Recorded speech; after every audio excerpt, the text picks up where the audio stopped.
Kapiten Ertion Kodra, jam oficer i mirëmbajtjes, shefi i shfrytëzimit të mirëmbajtjes helikopterëve Black Hawk në bazën ajrore e parë.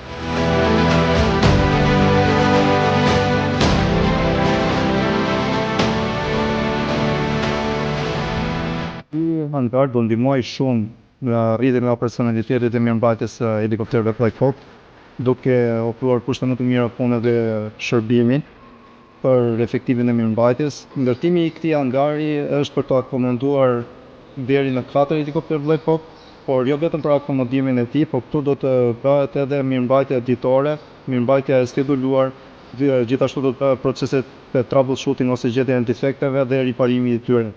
Ky hangar gjithashtu do të jetë pajisur edhe me vijën shmuar 8 ton, i cili do të shërbejë për heqjen e pjesëve më të rënda të helikopterëve Black Hawk.